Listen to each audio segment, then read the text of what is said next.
Bonjour, mon nom est Marc et aujourd'hui, on va parler des 5 choses à savoir avant de partir pour le Cuba. Si vous êtes intéressé d'aller au Cuba, c'est un très beau pays et puis beaucoup d'aventures que vous pouvez avoir ici. Alors, la première chose, c'est l'accès à l'Internet. C'est très limité. Dans les casas particulières, c'est presque pas possible. Vous pouvez toujours acheter une carte qui vous donne 1 heure, dépendant combien vous payez, mais c'est à peu près 1 heure pour d'accès dans des hotspots qu'ils appellent. Mais ça coûte, c'est quand même assez dispendieux quand vous y pensez, puis c'est très difficile d'avoir accès ici. Donc, planifiez d'avance, allez louer vos hôtels, vos casas particulières avant de partir. Ce serait bien important parce que pendant que vous êtes là, ça va être un petit peu plus difficile. Un autre, c'est bien comme en parlant de casa particulière, c'est comme Airbnb. C'est des gens d'ici qui louent leur chambre, des chambres dans la maison. Donc, c'est une bonne idée parce que ça fait rencontrer des gens d'ici. C'est environ 20 à 30 euros environ. En canadien, ce serait à peu près 30 à 40 canadiens, dépendant où vous êtes et tout.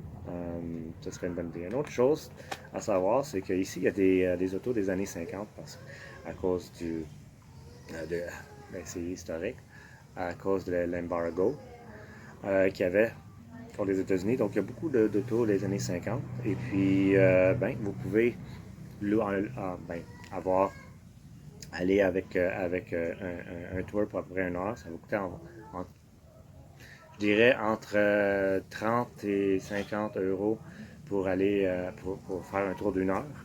Mais pour sauver de l'argent, la meilleure chose à faire, c'est de. Il y a beaucoup de taxis qui utilisent ces autos-là.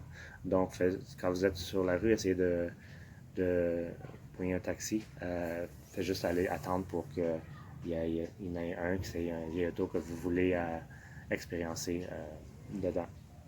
Une autre chose, c'est il y a deux sortes d'argent ici, le coupe et le cop. Le coupe, c'est pour les touristes. Donc,